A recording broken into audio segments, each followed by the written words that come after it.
আজকের গুরুত্বপূর্ণ আন্তর্জাতিক সংবাদ। ইরানে আগুন জ্বলছে, ট্রাম্পকে খুশি করতেই কি রাস্তায় নামছে বিক্ষোভকারীরা? এটা ছিল সংবাদের শিরোনাম। এবার যাব মূল আলোচনায়, তো শেষ পর্যন্ত দেখতে থাকুন। ইরানের সর্বোচ্চ নেতা আয়াতুল্লাহ আলী খামেনি সরকার বিরোধী বিক্ষোভকারীদের দুষ্কৃতিকারী ও অশান্তি সৃষ্টিকারী বলে আখ্যা দিয়েছেন।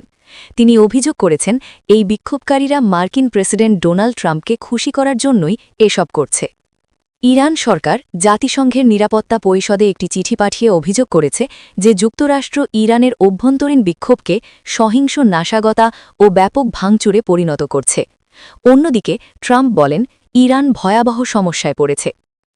অর্থনৈতিক সংকটকে কেন্দ্র করে শুরু হওয়া এই বিক্ষোভ এখন ১৩ দিনে গড়িয়েছে। এটি সাম্প্রতিক বছরগুলোর মধ্যে সবচেয়ে বড় আন্দোলনে পরিণত হয়েছে। বিক্ষোভকারীদের কেউ কেউ ইসলামী প্রজাতন্ত্রের পতন দাবি করছে, আবার কেউ রাজতন্ত্র পুনঃপ্রতিষ্ঠার আহ্বান জানাচ্ছে। মানবাধিকার সংগঠনগুলোর তথ্য অনুযায়ী এখনও পর্যন্ত অন্তত ৪৮ জন বিক্ষোভকারী এবং ১৪ জন নিরাপত্তা কর্মী নিহত হয়েছে। দেশজুড়ে কার্যত ইন্টারনেট বন্ধ করে দেওয়া হয়েছে। হোয়াইট হাউসে এক বক্তব্যে ট্রাম্প বলেন, আমরা তাদের এমন জায়গায় আঘাত করব যেখানে সবচেয়ে বেশি কষ্ট পাবে। তবে তিনি স্পষ্ট করেন, এর অর্থ ইরানে সরাসরি মার্কিন সেনা পাঠানো নয়। টেলিভিশনে দেওয়া এক ভাষণে খামেনি বলেন, ইসলামী প্রজাতন্ত্র কয়েক লক্ষ শহীদের রক্তের বিনিময়ে প্রতিষ্ঠিত হয়েছে এবং যারা এটি অস্বীকার করে তাদের সামনে কখনো মাথা নত করবে না। পরে তিনি আরও কড়া হুঁশিয়ারি দিয়ে বলেন, ধ্বংসাত্মক শক্তির বিরুদ্ধে ব্যবস্থা নিতে ইরান পিছপা হবে না। ইরানের জাতিসংঘে নিযুক্ত রাষ্ট্রদূত যুক্তরাষ্ট্রের বিরুদ্ধে হুমকি, উস্কানি ও অস্থিরতা ছড়ানোর অভিযোগ তুলেছেন। HRANA জানিয়েছে, বিক্ষোভ শুরু হওয়ার পর থেকে অন্তত ২,২৭৭ জনকে গ্রেফতার করা হয়েছে। নরওয়ে ভিত্তিক ইরান হিউম্যান রাইটস জানিয়েছে, নিহতদের মধ্যে অন্তত ৯ জন শিশু রয়েছে। ইরানের ভেতরে সরাসরি সংবাদ সংগ্রহে নিষেধাজ্ঞা থাকায় বিবিসি ও অন্যান্য আন্তর্জাতিক সংবাদ মাধ্যম নির্ভরযোগ্য ভিডিও ও প্রত্যক্ষদর্শীদের তথ্যের ওপর কাজ করছে।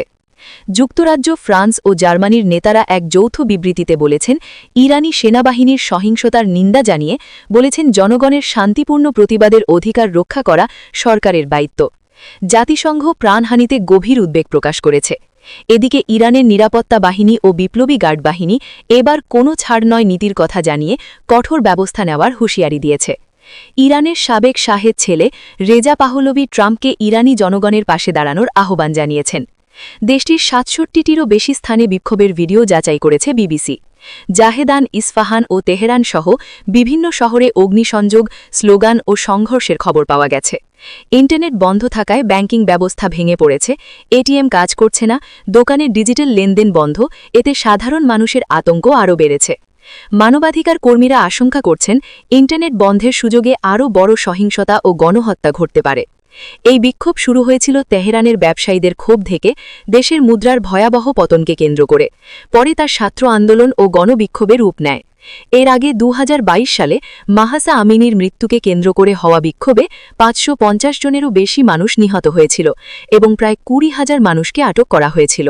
এবং এর সাথে আর একটা সংবাদ হল, ইরানে বিক্ষোভে রক্তক্ষয়, হাসপাতালে ঠাঁই নেই, চোখে গুলি লাগা রোগীতে ভরে উঠছে ওয়ার্ড। ইরানে সরকার বিরোধী বিক্ষোভ দ্বিতীয় সপ্তাহে পা দিতেই দেশটির হাসপাতালগুলো গুরুতর সংকটে পড়েছে। চিকিৎসক ও মেডিকেল কর্মীরা জানিয়েছেন, বিপুল সংখ্যক আহত ব্যক্তির চাপে হাসপাতালগুলো কার্যত ভেঙে পড়ছে। বিবিসির সঙ্গে কথা বলা এক চিকিৎসক জানান, তেহরানের একটি বড় চোখের হাসপাতাল ইতিমধ্যেই ক্রাইসিস মোডে চলে গেছে। অন্যদিকে আরেকটি হাসপাতালের একজন মেডিক জানিয়েছেন, আহত রোগীর চাপ সামাল দেওয়ার মতো পর্যাপ্ত সার্জন তাদের কাছে নেই।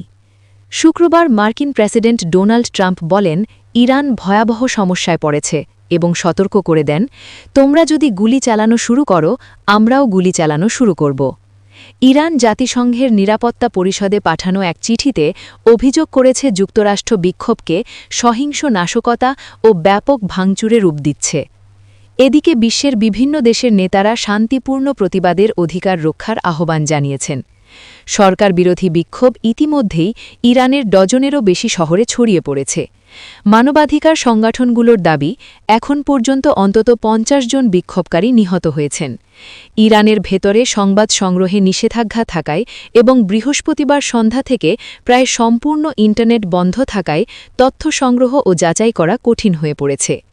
শুক্রবার রাতে স্টারলিং স্যাটেলাইট ইন্টারনেটের মাধ্যমে বিবিসির সঙ্গে যোগাযোগ করা এক ইরানি চিকিৎসক জানান, তেহরানের ফারাবি হাসপাতাল, যেটি চোখের চিকিৎসার জন্য প্রধান কেন্দ্র, চরম সংকটের মুখে পড়েছে। জরুরি বিভাগ রোগীতে উপচে পড়ছে। অপ্রয়োজনীয় ভর্তি ও অস্ত্রোপচার সাময়িকভাবে বন্ধ রাখা হয়েছে এবং জরুরি পরিস্থিতি সামাল দিতে অতিরিক্ত কর্মীদের ডাকা হয়েছে। বিবিসি দক্ষিণ পশ্চিম ইরানের সিরাজ শহরের একটি হাসপাতালের একজন মেডিকের ভিডিও ও অডিও বার্তাও পেয়েছে। তিনি জানান, বিপুল সংখ্যক আহত মানুষ হাসপাতালে আনা হচ্ছে, কিন্তু রোগীর তুলনায় সার্জনের সংখ্যা খুবই কম। তার দাবি, আহতদের অনেকেরই মাথা ও চোখে গুলির ক্ষত রয়েছে। মার্কিন মানবাধিকার সংস্থা HRANA জানিয়েছে, 28 ডিসেম্বর থেকে শুরু হওয়া এই বিক্ষোভে অন্তত 50 জন বিক্ষোভকারী ও 15 জন নিরাপত্তা সদস্য নিহত হয়েছেন। পাশাপাশি 2311 জন মানুষকে গ্রেপ্তার করা হয়েছে। নরওয়ে ভিত্তিক সংস্থা ইরান হিউম্যান রাইটস জানিয়েছে, নিহতদের মধ্যে অন্তত 9 জন শিশু রয়েছে এবং মোট মৃতের সংখ্যা কমপক্ষে 51। বিবিসি পার্সিয়ান নিহতদের 22 জনের পরিবারের সঙ্গে কথা বলে তাদের পরিচয় নিশ্চিত করেছে। জাতিসংঘ মহাসচিবের মুখপাত্র স্টেফেন দুজারিক বলেন, প্রাণহানিতে জাতিসংঘ গভীরভাবে উদ্বিগ্ন। তিনি বলেন, বিশ্বের যে কোনো মানুষের শান্তিপূর্ণভাবে প্রতিবাদ করার অধিকার রয়েছে এবং সেই অধিকার রক্ষা করা সরকারের দায়িত্ব। ফ্রান্সের প্রেসিডেন্ট ইম্যানুয়েল ম্যাক্রং, যুক্তরাজ্যের প্রধানমন্ত্রী স্যার কিয়ার স্টারমার এবং জার্মান চ্যান্সেলর ফ্রিডরিচ মারেটস এক যৌথ বিবৃতিতে বলেন, ইরানি কর্তৃপক্ষকে জনগণের মত প্রকাশ ও শান্তিপূর্ণ সমাবেশের অধিকার নিশ্চিত করতে হবে। শুক্রবার টেলিভিশনে দেওয়া এক ভাষণে ইরানের সর্বোচ্চ নেতা আয়াতুল্লাহ আলী খামেনি বলেন, ইসলামী প্রজাতন্ত্র কয়েক লক্ষ সম্মানিত মানুষের রক্তের বিনিময়ে প্রতিষ্ঠিত হয়েছে এবং যারা এটি অস্বীকার করে তাদের সামনে কখনো পিছু হটবে না।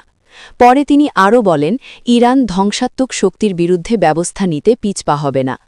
ইরানের জাতিসংঘে নিযুক্ত রাষ্ট্রদূত যুক্তরাষ্ট্রের বিরুদ্ধে ইরানের অভ্যন্তরীণ বিষয়ে হস্তক্ষেপের অভিযোগ তুলেছেন।